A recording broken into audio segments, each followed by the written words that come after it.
Mafia boss was taking his fiancée to Christmas dinner until he saw his ex at an airport with twins. Hey, I'm Selena. I had to tell this story because some truths about love, power, and secrets are too real to ignore. Imagine a mafia boss about to take his fiancée to Christmas dinner, and then he sees his ex with twins at the airport. What happens next changes everything. Trust me, you don't want to miss a second of this. Let's dive in. The private terminal gleamed with cold perfection. Polished marble reflected the overhead lights in harsh geometric patterns, giving the space a sterile elegance. It smelled faintly of pine and wax, a scent intended to evoke holiday cheer, but it landed hollow against Luca Rinaldi's senses. Airports had never been his terrain. Too public, too exposed, too full of people who noticed when someone powerful walked in. Yet Alessia insisted.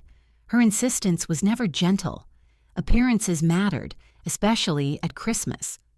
She walked beside him, her heels clicking with a rhythm that matched the faint echo of announcements over the speakers.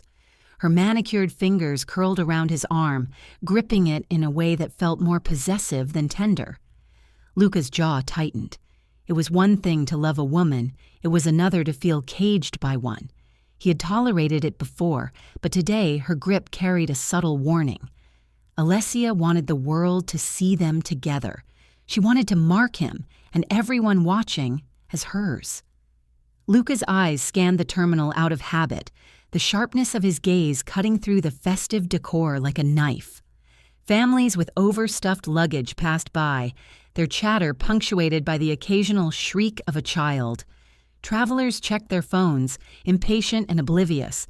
The scent of roasted chestnuts from a distant kiosk mingled with the antiseptic air.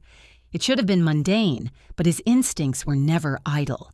Airports were full of stories, full of secrets, and sometimes full of ghosts. That's when he saw her. Across the wide glass corridor, standing as though she had claimed her own little slice of the terminal, was Zelda Rowan. She wasn't running. She wasn't hiding. She wasn't doing anything that screamed drama or desperation. She simply existed there, calm and composed in a way that should have been grounding, but instead it unsettled him more than any threat ever had. By her side were two little girls, identical down to the smallest gestures. Their hands were locked together, a small fortress against the chaos around them, as though the world had already taught them that unity was survival. They were quiet, watching everything with the silent intelligence children sometimes carried when adults refused to notice. One of them, the slightly taller twin, lifted her eyes, and for a fraction of a heartbeat, those eyes found him. Recognition without memory. The concept was foreign, yet somehow it burned through him. There was no fear in those eyes, only a quiet, instinctive acknowledgement, like a whisper from the past he thought he had buried deep beneath power and distance. His chest tightened, and the world seemed to shift slightly on its axis. Breath caught. Muscles tensed. Control, his old companion, abandoned him completely. Alessia followed his gaze, her expression carefully neutral. For a moment he expected tension, jealousy, anger. She didn't stiffen. Instead, she smiled. A smile that was meant to be innocent, light, casual, but it carried intent. She asked softly, almost playfully, "Who," her voice measured, "is that woman?" Luca didn't answer. Words wouldn't do justice to the storm inside him. The past had found him in public, and witnesses were already surrounding them in invisible lines of perception. Every second stretched longer as he considered the implications. Why was she here? Why now? Why in a place so exposed? Zelda adjusted the little scarf of one twin with a gentle tug, murmuring something soft and melodic that drew a giggle. She didn't look at Luca while she did it, and yet the action spoke volumes. It was care, attention, a shield against everything else. She stood slowly, every movement controlled, deliberate. When her eyes finally met his, there was no accusation, No hope, no plea, just measured distance. Time slowed. The faint hum of the terminal seemed to recede. He remembered the way she had looked the last time he had seen her, years ago, before ambition, power, and mistakes had driven them apart. He could almost see the shadows of that past in the curve of her jaw, the tilt of her head. She hadn't changed entirely, yet every fraction of her had learned to survive without him. Alessia's presence was a sharp contrast to the calm aura surrounding Zelda. Her heels continued their staccato rhythm, approaching with a predatory grace. Luca felt it then, the tension in the air as if some invisible line had been crossed. He wanted to move toward Zelda, to demand answers, to rip away the years that had built walls between them. But he couldn't. Not here, not now. The twins shifted slightly, moving in perfect synchrony, their small hands still locked. The taller one tilted her head as if testing him, weighing him. His chest tightened further, a sensation he hadn't felt since the day he had walked away, thinking absence was protection. The realization hit him suddenly. He hadn't known what he had left behind. Alessia, sensing the hesitation, leaned slightly closer to his ear. Her voice was silk over steel. "Do you know her?" she asked.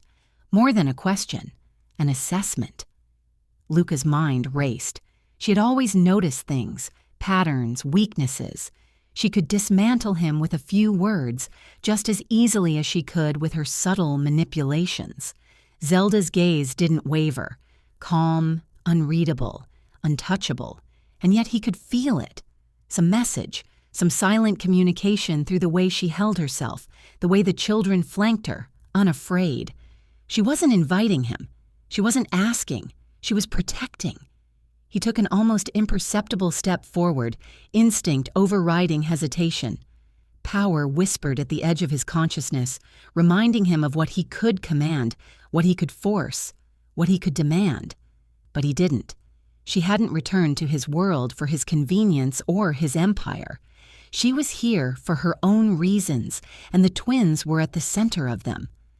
Alessia smiled wider, her hand brushing against his arm with calculated ease. She wanted him to react, to reveal weakness. But he only stared. His mind spun through countless scenarios, all of them dangerous, all of them impossible. He felt the invisible pull of memory, regret, and unspoken words that stretched back years, years of choices he had made and those he hadn't. The terminal felt suddenly too small. The polished marble seemed colder. The festive decorations, the faint pine scent, the cheerful chatter, they all became a backdrop to a confrontation that hadn't even been spoken yet. He didn't move his lips. He didn't make a sound. Yet internally, a storm raged, fierce and uncontrollable. Zelda shifted slightly, her stance subtle but deliberate, the faintest indication that she had noticed his presence fully now. One hand brushed the twins' shoulders, a protective gesture so quiet it could have been missed by anyone not paying attention. He saw it clearly. He had missed it before, long ago, and it hurt him more than a bullet ever could. Alessia's smile faltered ever so slightly. She sensed it, the magnetic pull between him and the ghost of his past, the fragile, untouchable moment suspended in air. She didn't speak further, but Luca could feel the tension she radiated like a finely tuned blade ready to strike if provoked. The announcement for a flight echoed across the terminal.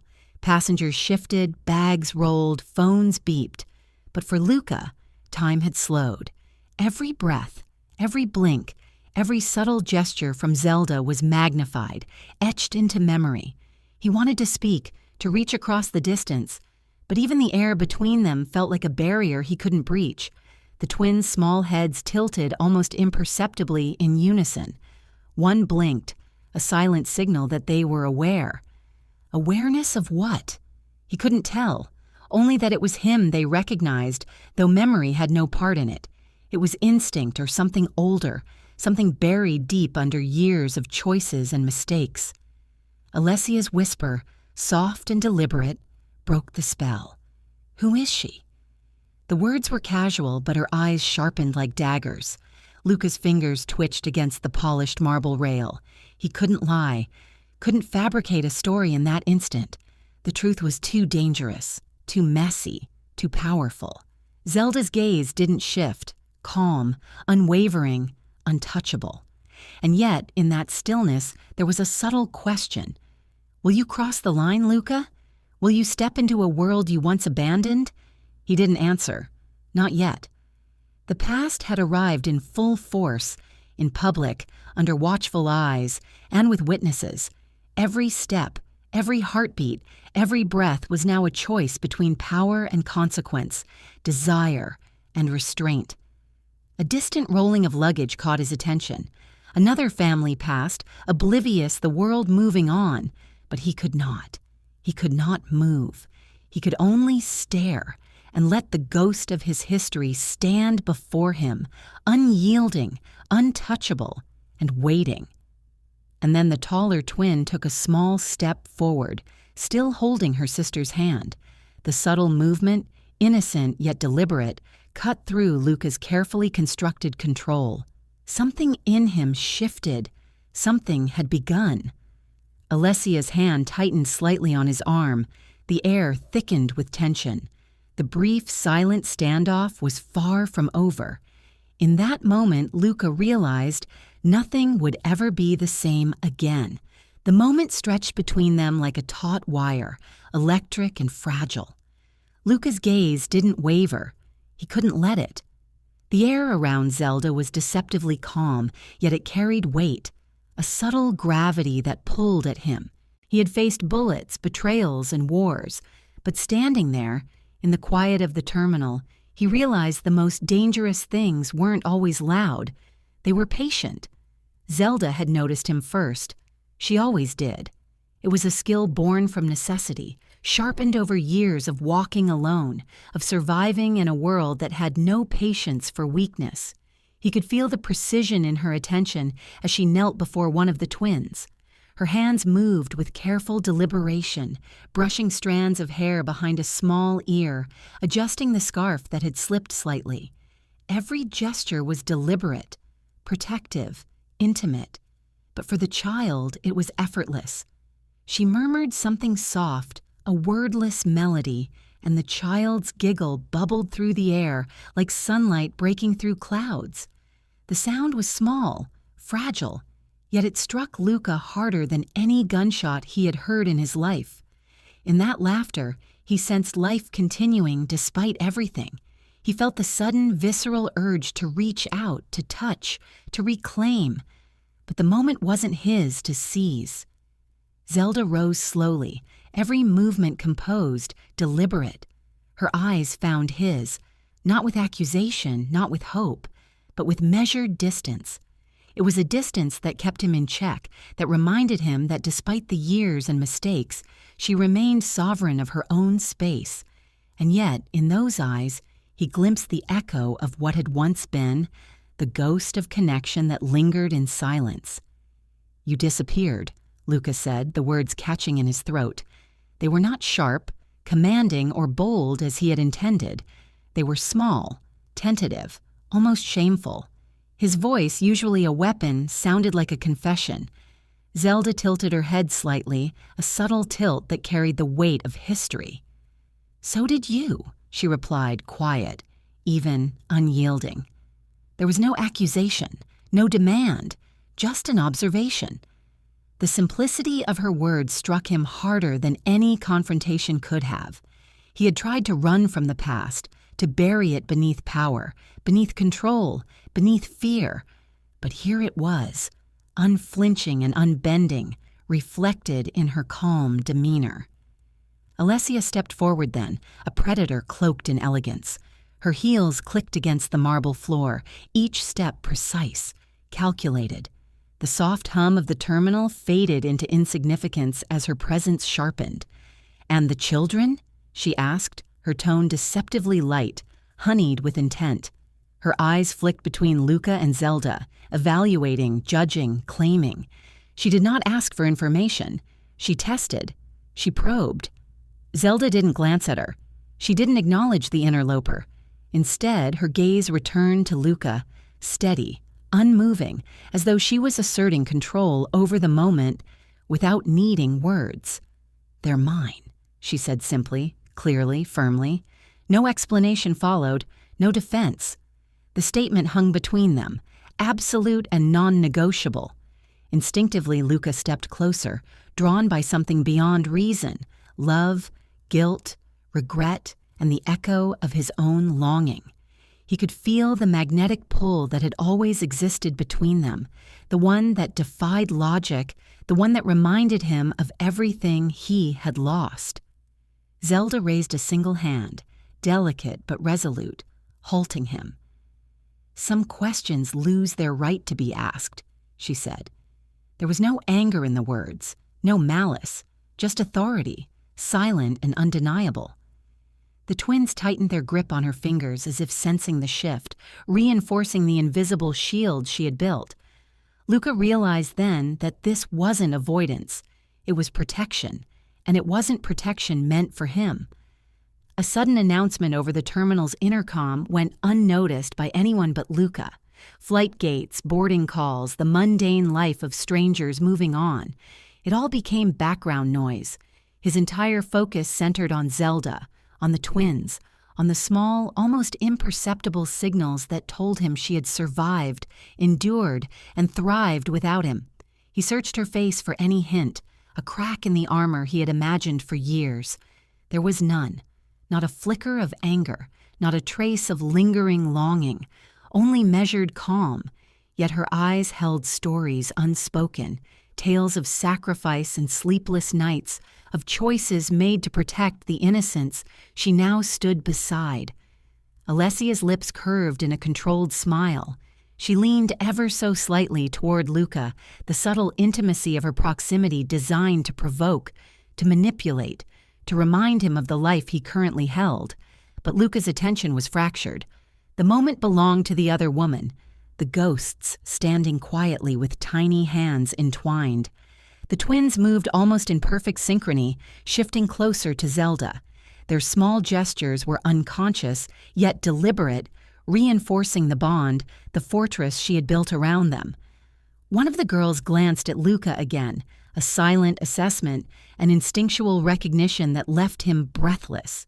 The gaze was not accusatory, nor welcoming. It was a question he could not yet answer.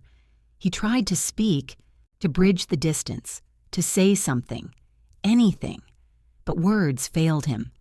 Every phrase that rose to his lips faltered under the weight of the past, under the certainty that some truths could not be voiced, that some connections could not be reclaimed by mere intention. Zelda's posture remained perfect, composed, unyielding.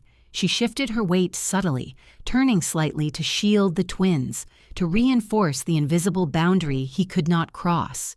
It was a protective measure, silent and absolute, a statement that she had survived without him, and that survival was not negotiable.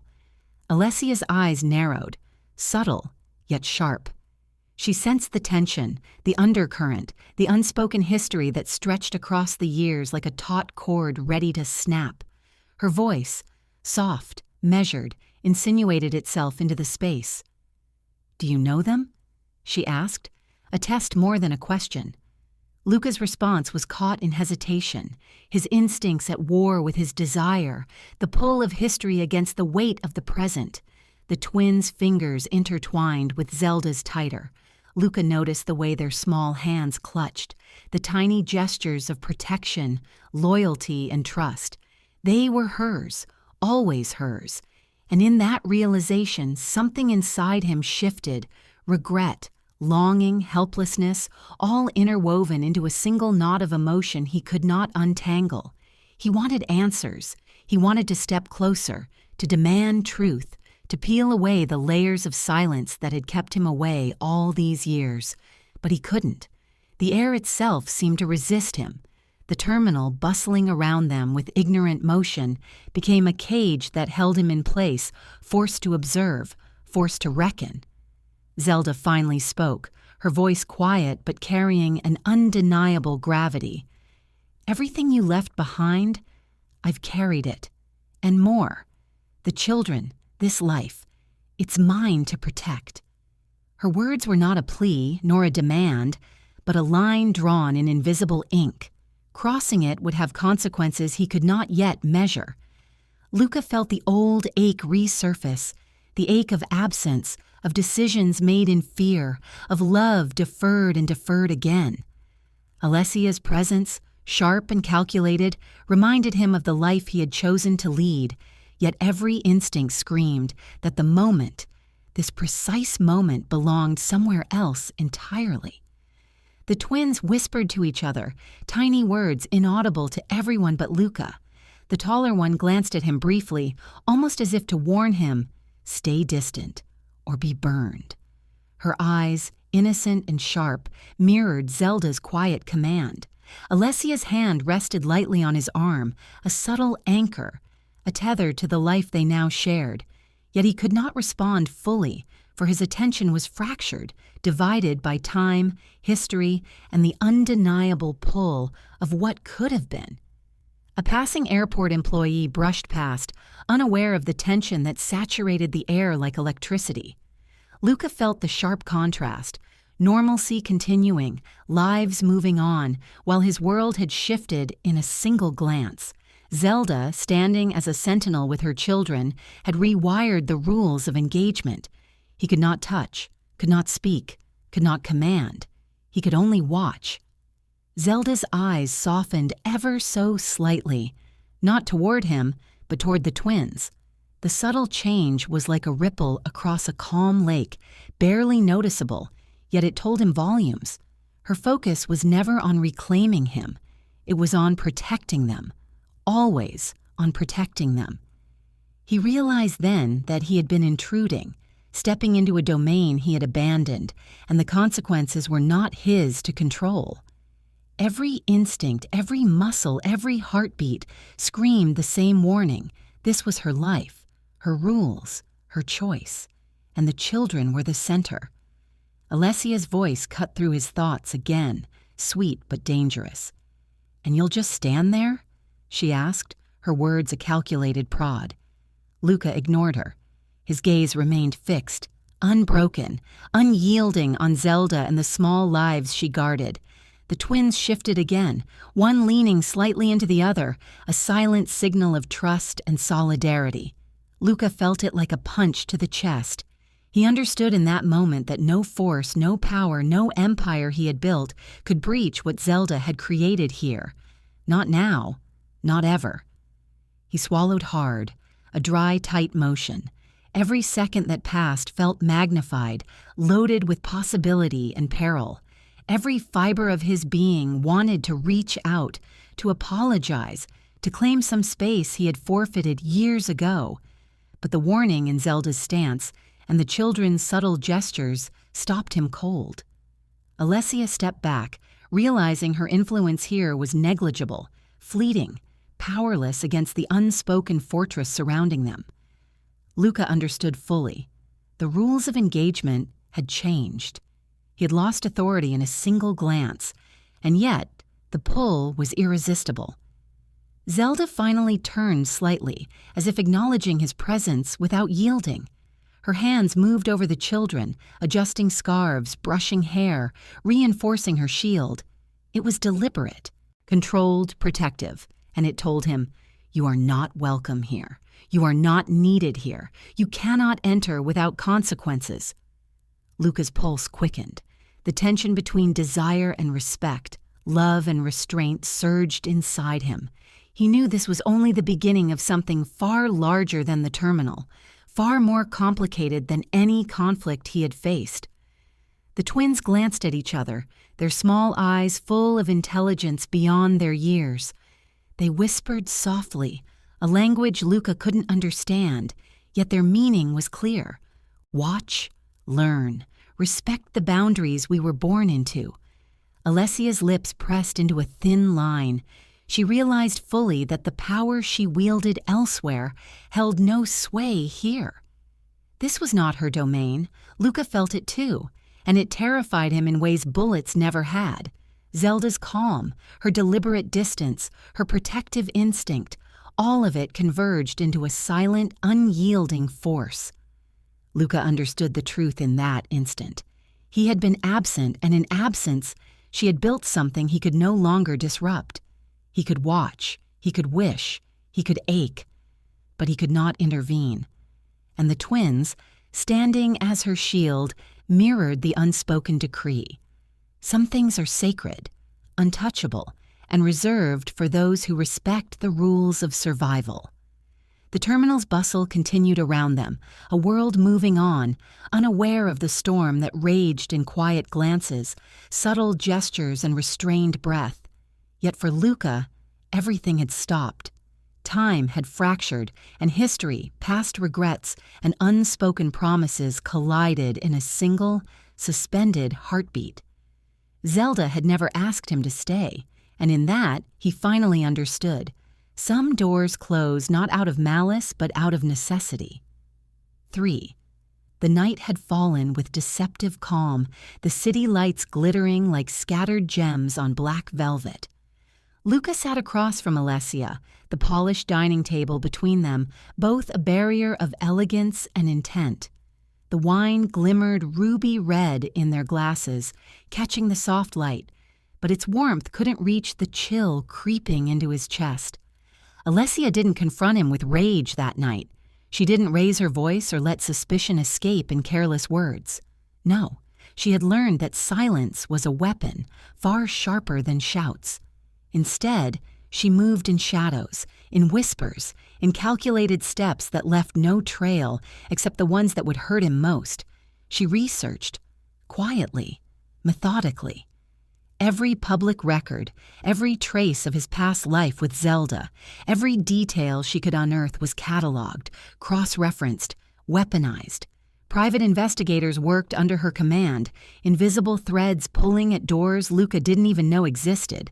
She accessed medical records, traced timelines, dug into old police files, and stitched together a map of information that he hadn't realized anyone could even reach. Then came the hair. A fragment lifted from a hotel pillow Zelda had once used, barely visible, almost forgettable. It traveled quietly through laboratories, discreetly and illegally, until results emerged in cold, undeniable certainty. The paternity test confirmed everything Alessia needed. It was precise, silent, and devastating. Her trap laid without a single accusation spoken aloud. Later, she leaned close across the candlelight, her voice a soft dagger, smooth and warm over the wine. "You don't know what kind of women survive men like you," she said. The words weren't meant for comfort. They weren't meant to tease. They were meant to wound. They learned to lie beautifully. Luca said nothing. He couldn't. Silence was his shield, his instinct. Yet Alessia's words sank deep, and every second he didn't respond became a scar. She widened with deliberate precision. The tension between them was invisible, yet palpable, like an electric current pulsing through the room, pulling tight at nerves he hadn't realized were exposed. Days later, Luca moved through the city with purpose. No entourage, no guards, no armored car waiting silently nearby. He approached Zelda's home alone, as vulnerable as he had ever been in his life. The streets were familiar, yet every shadow felt amplified. Every corner seemed to hide a memory, a warning, a trap. The house welcomed him in silence. Its walls breathed peace, fragile and fragile, only because it had been protected fiercely by Zelda's careful hand. The garden, meticulously tended, whispered of patience and resilience. The soft rustle of leaves in the evening wind seemed louder than normal, as if aware of his intrusion. Inside, the twins sat quietly on the floor, coloring with precise concentration. Their laughter had softened with age, but there was still a small spark that reminded him of what he had almost missed entirely. He watched them, frozen, realizing that the life he had abandoned was vibrant, dangerous in its own subtle way, and completely untouched by him. Zelda moved gracefully between the living room and kitchen, pouring tea with deliberate calm. She acted as if the visit wasn't dangerous, as if the man standing in her home, powerful, feared, capable of destruction, was simply a shadow she allowed to linger. The calm was her armor, her shield, and he recognized it instantly. "Do you feel safe here?" she asked, voice quiet but precise, calm yet loaded. It was the kind of question that demanded honesty, not courtesy, not flattery. Luca could not lie. Outside these walls, he ruled empires, commanded fear, and inspired loyalty with a glance. Inside, here, now, he was nothing but a potential threat. His presence, even unarmed, was a hazard, and she did not need him to prove it. He nodded slightly, a silent acknowledgement. Words felt clumsy in the delicate lattice of trust and boundaries she had created. Every movement he made, every breath he drew, needed careful calibration. One false step could undo years of effort, could provoke the wrong reaction, could shatter the fragile peace she had so carefully constructed. Alessia's influence, however, was never far. Her net was tightening elsewhere, invisible but persistent. Notifications, inquiries, anonymous tips. She orchestrated them like a conductor, weaving chaos from afar. Luca felt the echo of her manipulations, a pressure on his mind and instincts that could not be ignored, a reminder that the battlefield extended beyond Zelda's walls. Zelda brought the tea to the living room, placing the delicate cups on the table. She did not invite him to sit, nor did she offer him comfort. Instead, she waited, observing subtle reactions, the flicker of tension in his eyes, the shift of his posture. Every nuance was noticed, catalogued, considered. The twins glanced at him, curious, silent. There was no fear in their expressions, only awareness. They had been raised in a world shaped by survival, by shadows and secrets. They recognized him in a way that felt instinctual, untrained, like a quiet echo of the past speaking through tiny eyes. Luca took a tentative step forward, almost imperceptible. Zelda's eyes followed, unwavering, controlled. The moment hung like a taut string, ready to snap with the slightest provocation. The house itself seemed to hold its breath, waiting for what would come next. Alessia's strategies, far away, were already in motion. Luca felt it like a whisper against his skin, a tension in the air, subtle but undeniable. Every move he made could trigger her next wave of manipulation. Every gesture, every thought was vulnerable to her scrutiny. He tried to speak, but words felt inadequate. Everything he wanted to say, the apologies, the regrets, the unspoken longing, was trapped behind the weight of history, behind the fortress she had built. Zelda's silence was more commanding than any argument, more threatening than any confrontation.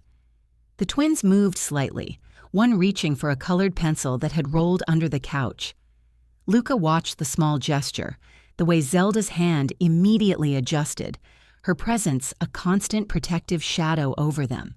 He realized in that moment that her power lay not in confrontation, but in restraint, in measured control, in the ability to shape the world around her without force. Alessia's influence loomed like a distant storm. Her network, her intelligence, her strategy, all moved invisibly, tightening around him even as he stood in the quiet sanctuary of Zelda's home.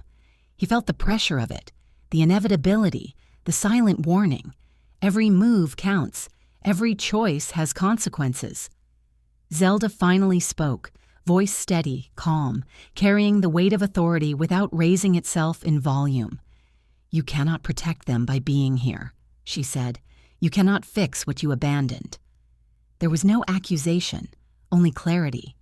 Every word was a boundary he could not cross, a rule written in invisible ink.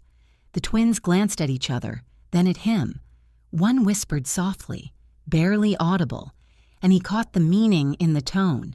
Observe, respect, stay outside. Their small presence reinforced the truth he could not ignore. He was not the center of this world. He was a visitor. Alessia's shadow stretched across the city like a threat he could neither confront nor escape. Luca understood that the war she had chosen was silent, meticulous, invisible. She did not need to strike with violence. She struck with precision, with knowledge, with strategy. Every decision he made could be anticipated, countered, rendered irrelevant. Zelda moved toward the window, looking out at the fading light. She did not speak of the outside world, of the dangers that constantly lurked. She merely existed, composed, a pillar of calm in a world designed to test him. Her serenity was deliberate, a warning disguised as peace.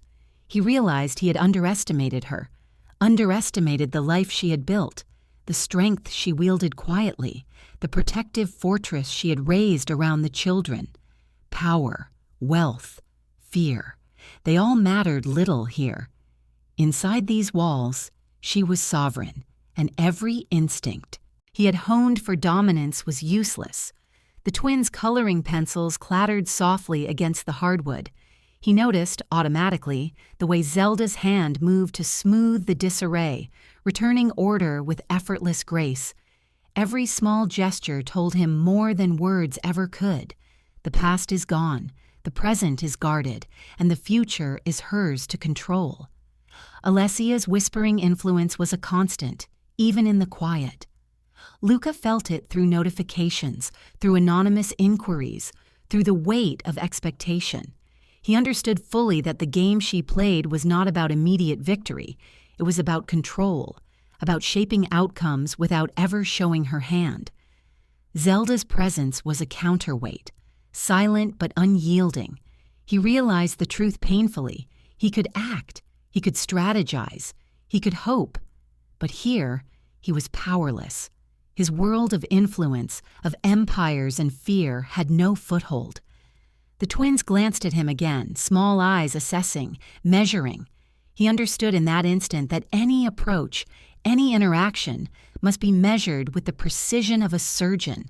A single misstep could destroy the fragile trust she had allowed him to approach. Zelda's voice cut through the stillness, quiet, unwavering. "Your presence is a shadow. Be careful it does not darken what you wish to protect." There was no malice, no threat, only clarity, a boundary that demanded respect. Luca nodded slowly. Words failed him. Actions failed him. Only awareness remained, only observation, only the recognition that some wars are waged quietly, with intelligence and patience, and that the fiercest battles are sometimes fought with silence. The twins whispered again, the words lost to him, but their meaning clear. Respect, observe, and never assume control. Luca felt it like a pulse, a rhythm of protection, of life that had flourished in his absence. Alessia's net continued to tighten elsewhere, invisible yet tangible, reminding him that even outside these walls, danger and manipulation never rested. The tension was a constant hum, a pressure at his back that reminded him of unfinished business, of enemies both seen and unseen. Zelda moved toward the hearth, adjusting a small ornament on the mantelpiece. The motion was graceful, deliberate, protective. Every action spoke of care, order, and control. He watched, silent, humbled, aware that the past he had left behind was alive, thriving, and beyond his command. The twins continued coloring, their quiet focus a lesson in patience and discipline. Luca realized the truth of what he was witnessing. Life had continued without him. Yes, but it had flourished, strengthened by absence, molded by challenges he could no longer influence. The night pressed on, heavy with unspoken rules, invisible boundaries, and unacknowledged history.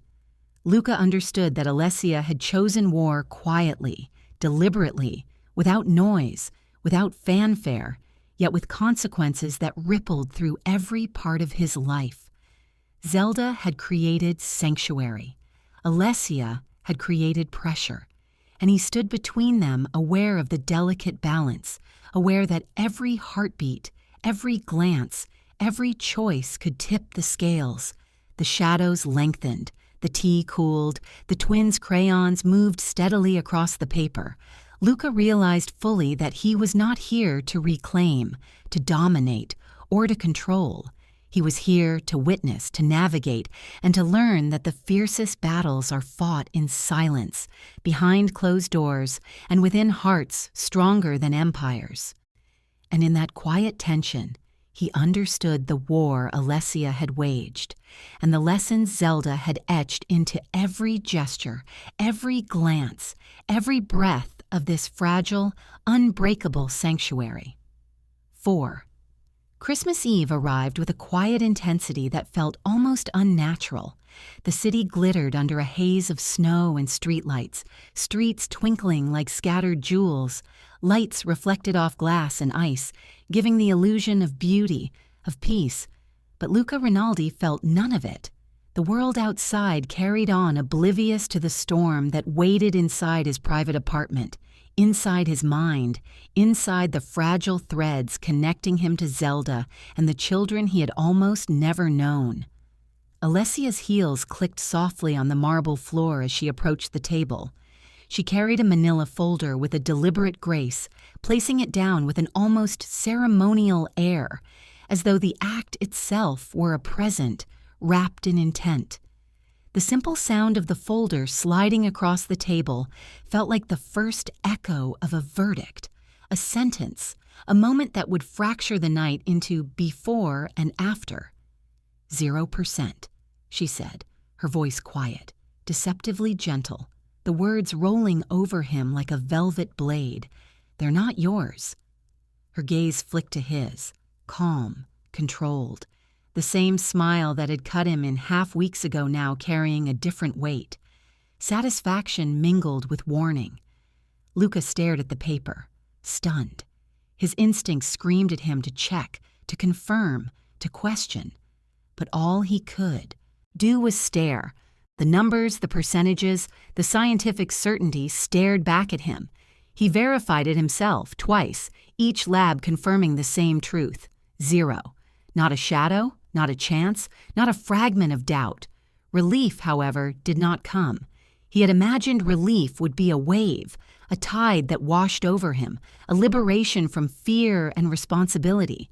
But instead, there was hollowness, a hollow chamber opening in his chest where certainty should have settled.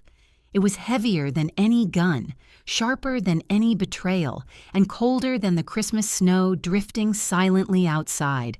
He could not linger. Words failed him, as they always did in moments that mattered most. Without hesitation, he left. The streets blurred past, a cascade of lights and reflections, indifferent to the turmoil raging in his heart. Snow fell lightly, sticking to his dark coat, coating the city in a deceptive blanket of calm, as though nature itself were attempting to soothe what human hands could not. Zelda's door opened before him, felt like crossing into another world, a world of fragile peace, carefully constructed and fiercely guarded. She was there, waiting as if she had known, as if she had anticipated his arrival down to the smallest fraction of a second. Her calm presence was a barricade, a silent challenge. He could see it in the way she stood, composed, measured, the children at her side. They were coloring quietly, unaware of the storm about to crash into their lives, unaware that their fragile sanctuary had almost been destroyed long before he had returned. He spoke first, though his voice was low, controlled, tentative. "They're not mine," he said, almost to himself, but loud enough to reach her. His words fell into the room and lingered, heavy with unspoken history, regrets, and fears. Zelda didn't flinch, didn't shift. Her eyes met his with clarity, not surprise. She didn't deny it. She didn't confirm it. Her silence was louder than any declaration. And in that quiet, the story of survival, of protection, of sacrifice unfolded without words. Their father had come after him, drawn by loyalty, but fate, or enemies he hadn't known, had intervened violently. The man had been killed, caught in a trap meant for Luca, leaving Zelda to face the aftermath alone. She had shielded the children, taken the brunt, suffered the wounds that almost claimed her life in his absence. The surgery that saved her life had come with its own price. Not just the physical scars that marred her body, faint and subtle, hidden beneath her clothing, but the loss of a chance to live her own life freely, to bear her own children, to hope in ways she had allowed herself only in silence and dreams. "Your world doesn't stop hunting," she said quietly, her voice soft but steel-edged. "It never waits. It never forgives. I chose silence for them." The words cut him deeper than bullets. Every syllable carried the weight of her endurance, her pain, and her unyielding commitment to protect the ones she loved. Luca finally understood, with a depth of clarity he had never allowed himself before. Loving him had almost destroyed her. The very act of attachment, of caring, of connecting, had nearly killed her. Leaving had been not abandonment, but salvation. Her absence had been the shield that had preserved life where his presence would have caused death. He stepped closer, though the movement was cautious, deliberate. Every inch carried the weight of years lost, mistakes made, and silent regrets accumulated like ash in his chest. The twins glanced up briefly, curiosity flickering across their small faces, then returned to their coloring. Their world had learned to continue, despite chaos, despite danger, despite him. He wanted to speak, to reach out, to explain, to beg for forgiveness, but the words lodged in his throat.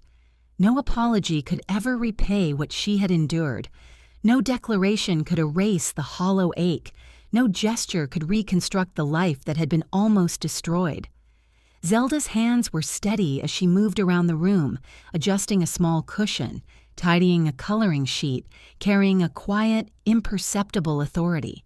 Every gesture spoke volumes: survival, protection, strength born from absence and necessity.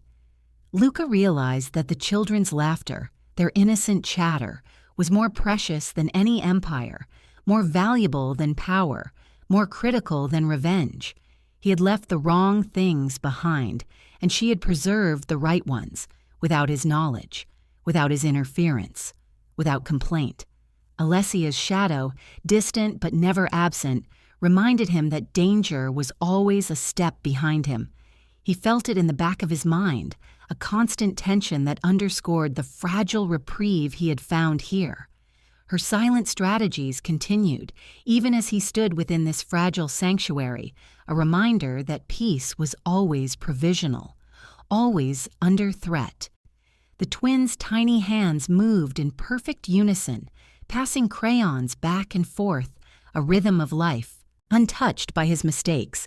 One of them looked up, her eyes locking with his for a heartbeat, instinctual recognition flickering there, innocent, unjudging, and yet strangely knowing. Zelda's voice broke the moment's fragile quiet. "They are safe now because I chose to stand alone, because I chose silence. That was the only way to protect them." Her eyes, steady, unwavering, conveyed more than any words could. There was no bitterness, only truth. The weight of realization struck him with physical force. Every empire he had built, every ally, every resource, it had failed to save them when absence had been the better shield. Power meant nothing compared to the quiet, deliberate choices she had made. He sank into a chair opposite her, the room spinning slightly as he processed the depth of what he had never understood. Relief, he realized, was not the gift he had expected. Instead, it was the truth, the painful, hollow, unavoidable truth. The children moved closer to her, instinctively protective, instinctively aware of the fragile line she had drawn between safety and chaos. Luca understood that they, too, had been shaped by necessity, by danger, by the very absence that had once been his attempt at protection. Zelda's expression softened, ever so slightly, as if sensing the storm in his chest. But it was not an invitation. Not yet. It was a small acknowledgement, a flicker of understanding. She remained guarded, measured, unbroken, a fortress built of patience and endurance. The night pressed on, snow drifting outside, lights reflecting off the windows. The world continued as if nothing had happened, ignorant of the battles fought in quiet homes, of the sacrifices endured in absence, of lives nearly destroyed by proximity to power. Luca leaned back, running a hand over his face, the reality settling like lead in his chest. He had arrived seeking clarity, but clarity had not brought relief. Instead, it had brought understanding, and understanding was far heavier than he had anticipated. He looked at Zelda, at the children, at the fragile equilibrium she had created, and in that moment he knew the truth he could not ignore. Absence had saved them all. Love in his presence had been a danger, silence, her strength. Every instinct, every plan, every piece of power he had wielded in his life meant nothing compared to the quiet, deliberate, unyielding choices she had made. He understood finally the cost of his absence and the depth of her endurance. The room held its breath as he processed this truth. The children's quiet coloring, the tea cooling on the table, the faint hum of the city outside, it all coalesced into a moment of revelation. Nothing had changed in the world, but everything had shifted within him. Luca rose slowly, his movements careful, measured, reverent.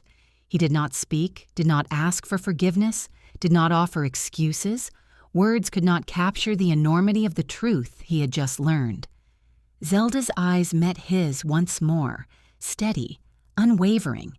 She did not soften further, did not beckon closer.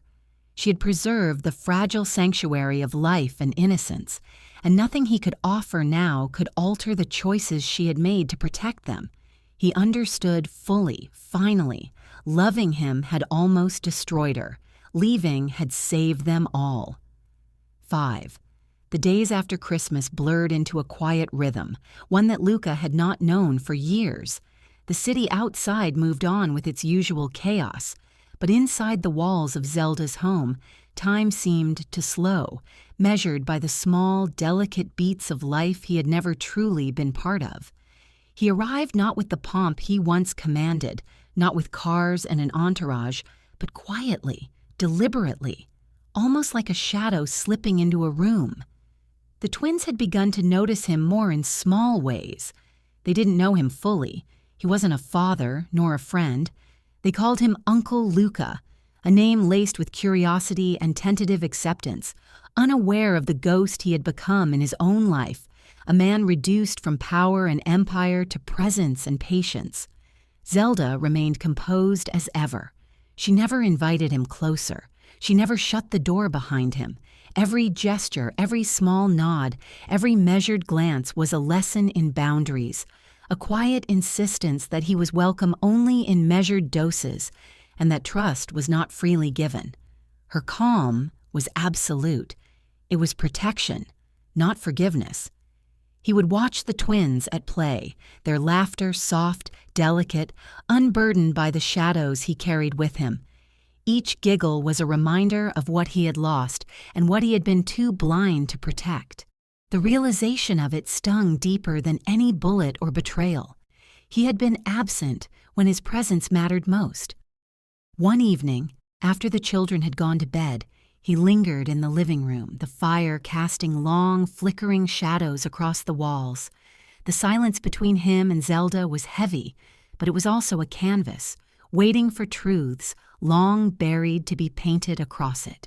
"I left because I thought loving you would kill you," he said finally, voice low, hesitant. The words were deliberate, carefully chosen, yet they trembled with years of guilt and suppressed emotion.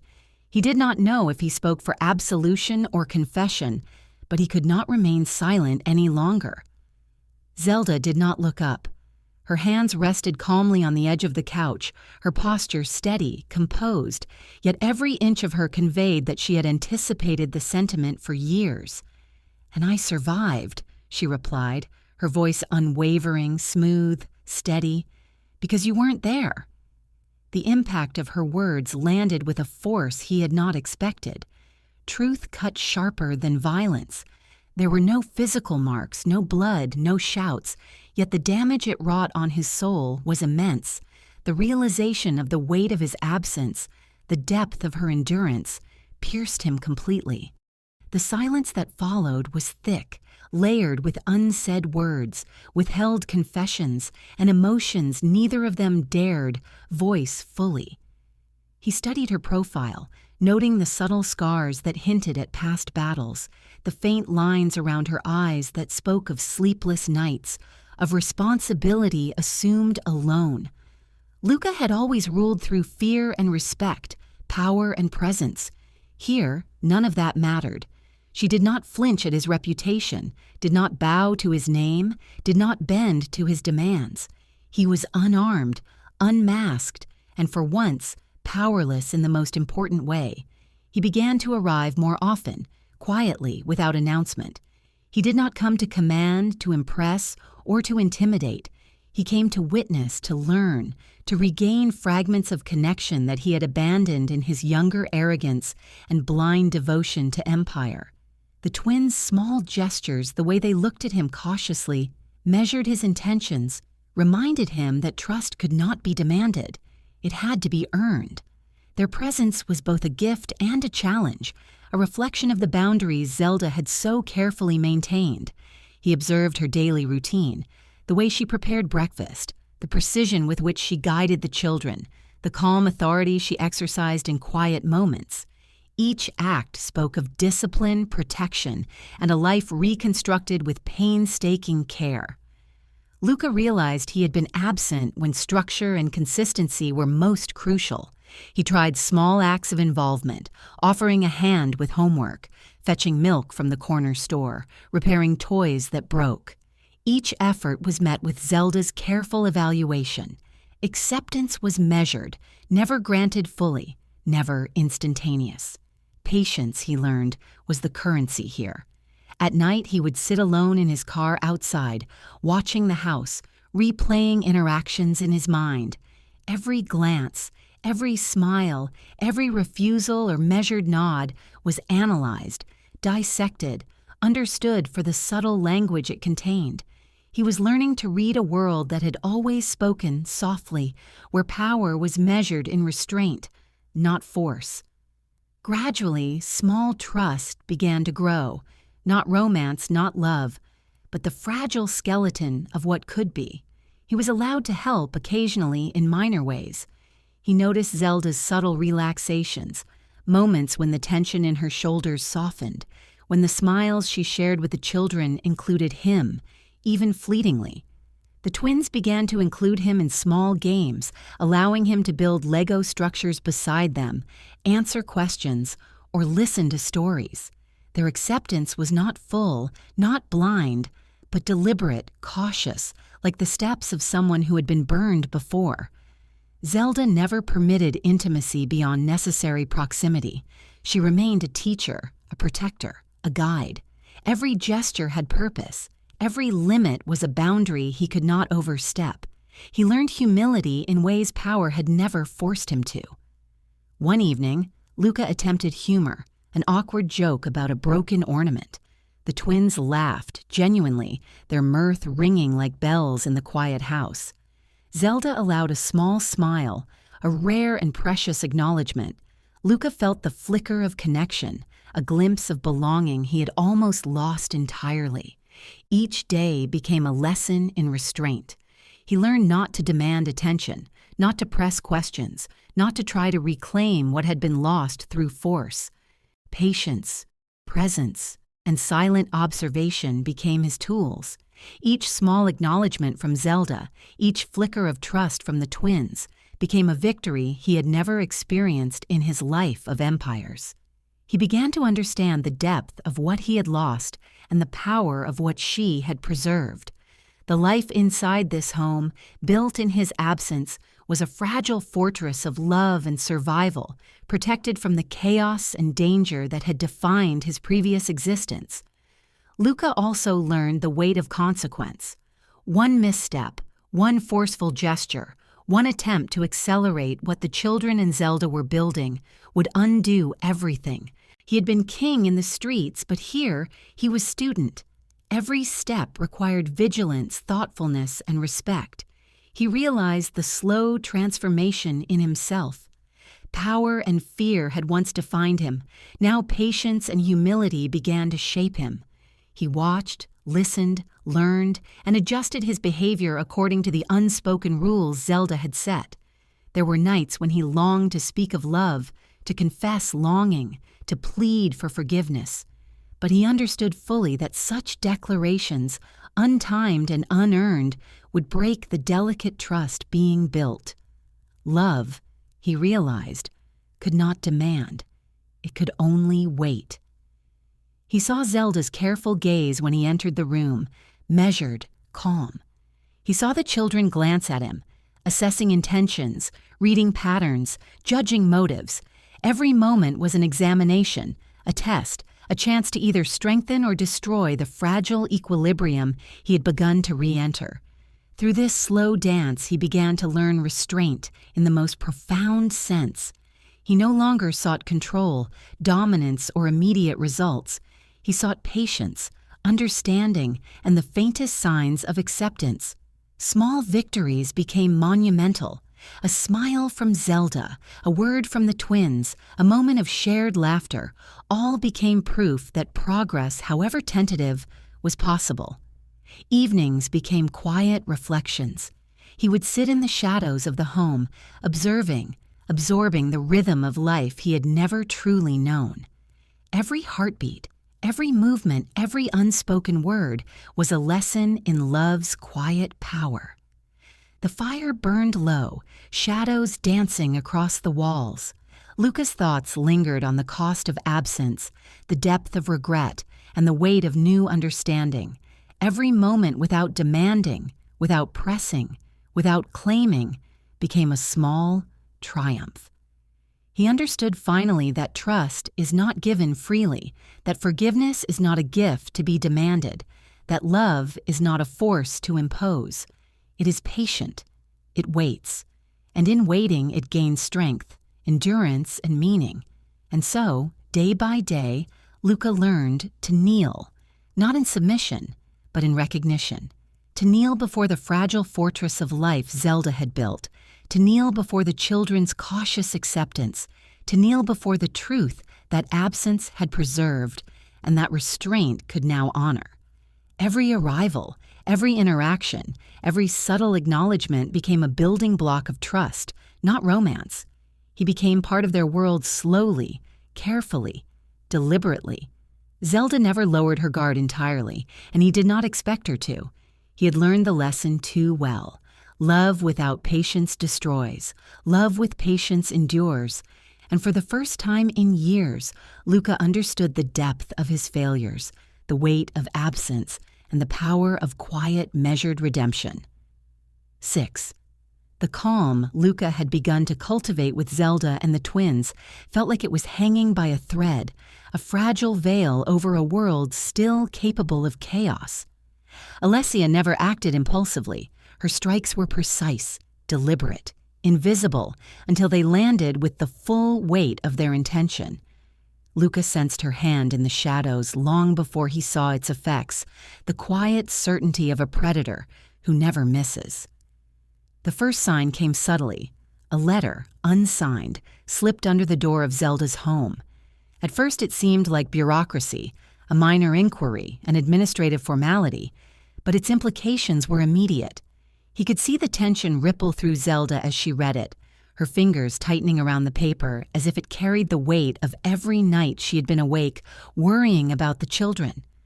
Then came the legal notices. Notices of inspection, requests for documentation, investigations into guardianship. Each one was precise, calculated to unsettle, to plant doubt, to force decisions under pressure. Luca saw the strategy immediately. Alessia wasn't attacking directly.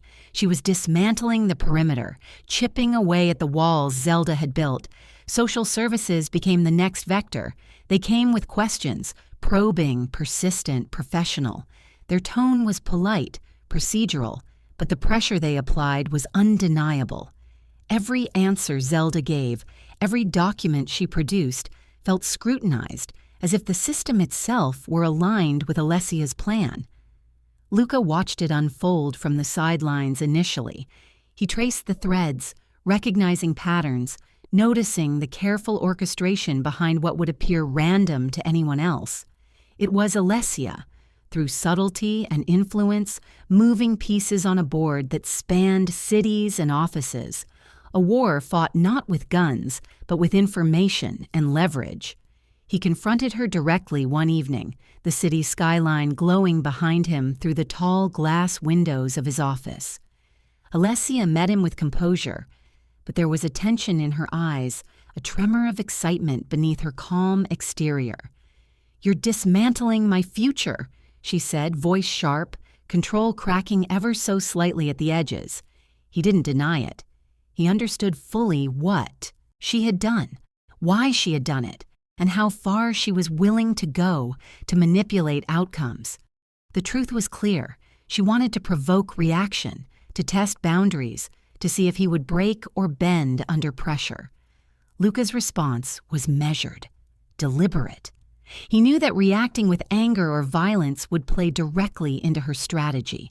Instead, he made a decision that would cost him more than he had initially anticipated. He would sacrifice alliances, wealth, and reputation to preserve what truly mattered. Roots he had spent years establishing were sold, contracts broken with a precision that minimized bloodshed but maximized disruption. Allies who had once been considered untouchable were left behind, abandoned, stripped of the comfort of his protection. Some partners threatened war. One vanished entirely. Names that once carried weight now echoed with hesitation. His empire had been diminished, not destroyed, but carefully reshaped according to priorities. Alessia's face reflected a mixture of satisfaction and surprise. She had intended to provoke fear, to destabilize, to create cracks in Luca's armor. Instead, he had responded in a way she hadn't predicted, with deliberate restraint, with clarity of purpose, with a willingness to abandon everything for survival of what mattered most. "You're destroying everything," she hissed, the words sharp and venomous, her power leaking through cracks in her perfect composure. She had assumed he would react with anger, that he would fight to maintain empire and control above all else. But Luca had changed. "No," he said calmly, a quiet authority underpinning every word. "I'm choosing what survives." The words weren't just an explanation. They were a declaration. Every empire, every alliance, every threat, every partner who had relied on fear for obedience, he was letting them go. They were no longer necessary. Survival, life, and protection of those he loved came first. Alessia's eyes narrowed. The realization struck her that her carefully constructed strategy had been anticipated, countered, and nullified by choices that required foresight and sacrifice she had underestimated. She had wanted to dismantle, provoke, control. Instead, she had only revealed the depth of Luca's transformation, the clarity of his purpose.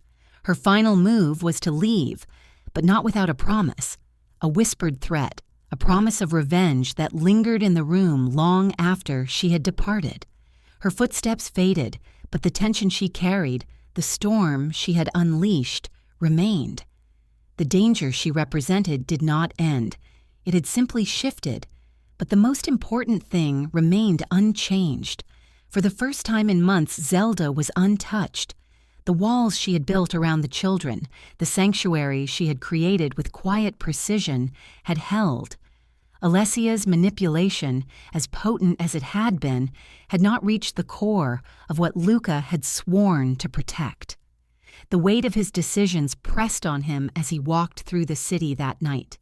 The streets glimmered with snow and light, but every corner, every shadow reminded him that danger was never gone. It was simply redirected. His name had lost weight in the streets of power, but in the quiet rooms of Zelda's home, it carried a different significance, a promise, a presence, a protector. Each abandoned ally, each broken root, each vanished contact was a small price to pay for what truly mattered. Yet the sacrifices left scars. On his mind, on his reputation, on the perception of power that had defined him for decades. It was a sobering reminder that every choice bore consequences, and sometimes the cost was measured in isolation, not victory. Alessia's promise of revenge hung over him, a shadow that would never fully dissipate. He knew her strategies, her mind, her capacity for patient manipulation. It was a war without end, a game where moves were invisible until their impact struck like lightning. Yet he was no longer bound by fear of loss or desire for dominance. He acted with clarity. Back at Zelda's home, the twins slept quietly, unaware of the battle that had been fought in the invisible spaces around them. Their lives continued, insulated from manipulation and chaos by Luca's deliberate choices, by Zelda's steadfast protection, and by the quiet sacrifice of a man who had finally learned what truly mattered. Luca stood by the window, looking out at the city, feeling the cold air brush against his face. The streets below moved, indifferent, unaware of the silent chess game unfolding in shadows. Every threat Alessia posed, every plan she executed, was now countered by a single principle: protect what must survive. He realized fully that true power was not in controlling empires or instilling fear. It was in the courage to abandon them for the sake of life, love, and preservation. He had paid the price in lost allies, in diminished influence, in whispers that once carried weight. Yet he had gained something immeasurable: purpose, aligned with morality, clarity tempered by restraint, and the chance to protect what truly mattered. Alessia's final move had been spectacular, ruthless, and cunning, but it had underestimated the transformation of a man who had learned patience, restraint, and the profound value of deliberate action. She had created chaos, but he had chosen focus. She had sought destruction, but he had chosen survival. Night deepened, shadows stretching across the city like dark fingers. Every street seemed to whisper the consequences of past actions, the inevitability of future challenges.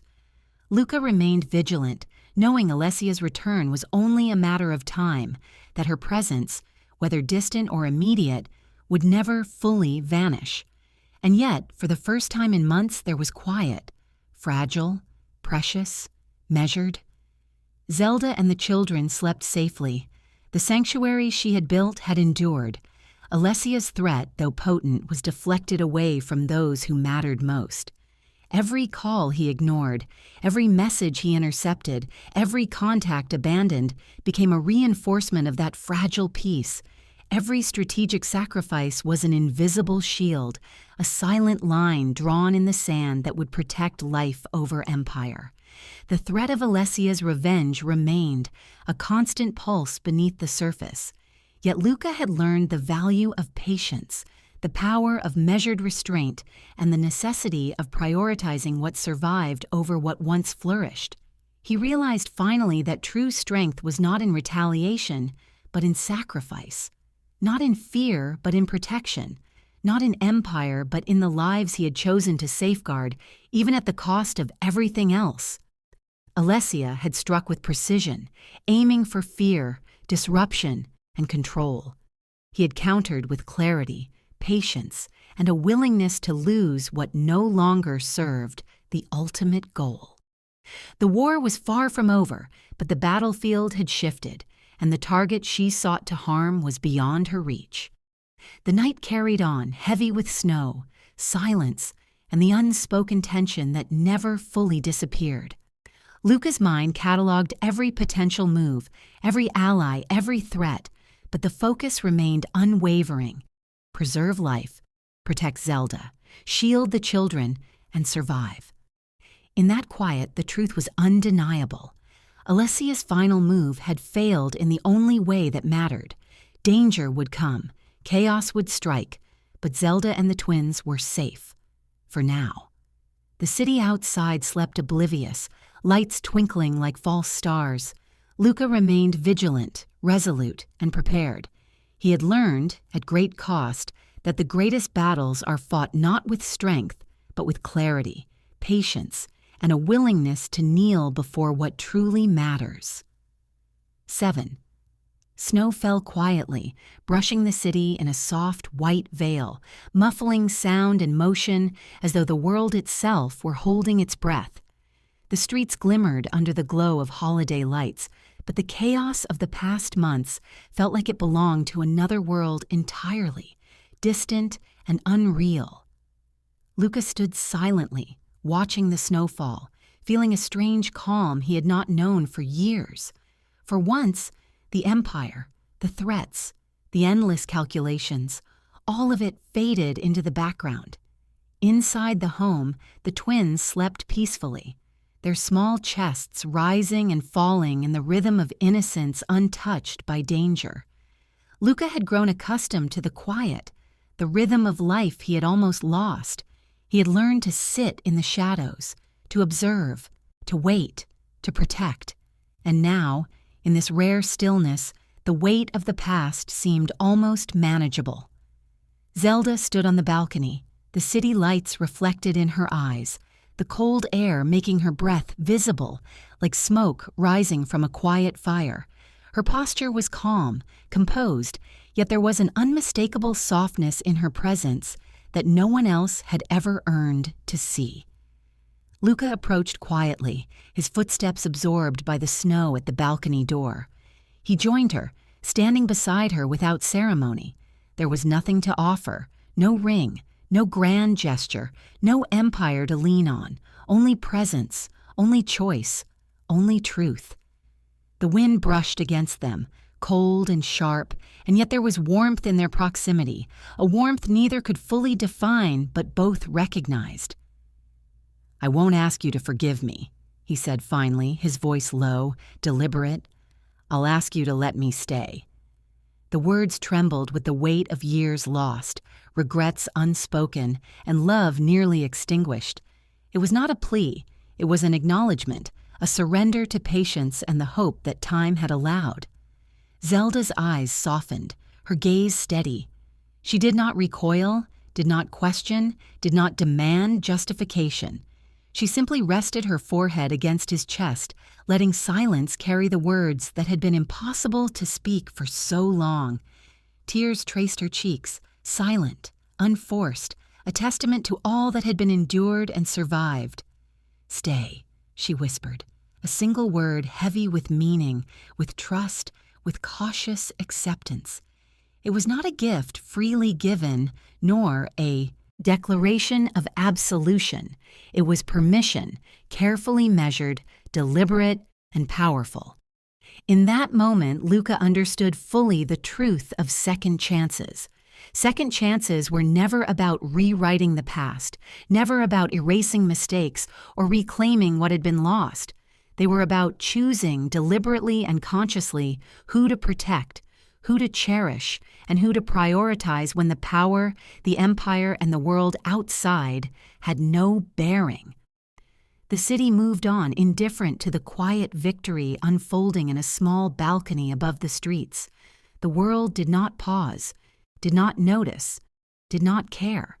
But inside this home, where small lights glowed warmly and shadows danced against the walls, a different rhythm prevailed, a rhythm of belonging, of protection, of life reclaimed. Luca wrapped his arms around her, tentative at first, careful not to impose, careful to honor the boundaries Zelda had always maintained. Her hands rested lightly on his shoulders, tentative, testing, yet returning the gesture with trust, a quiet affirmation that this time absence would no longer define them. The twins stirred in their sleep, small murmurs escaping them, and Luca felt a pang of reverence and responsibility. Their lives had been shielded, nurtured, and preserved through patience and quiet courage. The world could never touch the sanctuary they had built here, as long as he remained committed to guarding it. He looked at Zelda again, noticing the faint scars that marked her life, the subtle lines of endurance and sleepless nights. Every battle she had fought, every sacrifice she had made, every choice to remain silent in the face of danger, It all led to this fragile, beautiful moment of stillness and trust. The snow continued to fall, covering the city in quiet white sheets, muting danger, erasing chaos, if only temporarily. Each flake was a symbol of the impermanence of violence, the fleeting nature of power, and the enduring permanence of love and choice. "I never deserved this," Luca whispered, almost to himself, a confession born of years of regret and self-reproach. "I left when I should have stayed. I destroyed what I should have protected." Zelda's response was soft, steady, and infinitely patient. "You didn't destroy. You learned. And now you choose to protect."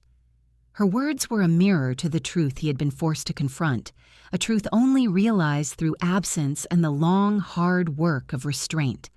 For the first time, Luca felt the weight of power lift, not through conquest, domination, or fear, but through choice, patience, and devotion.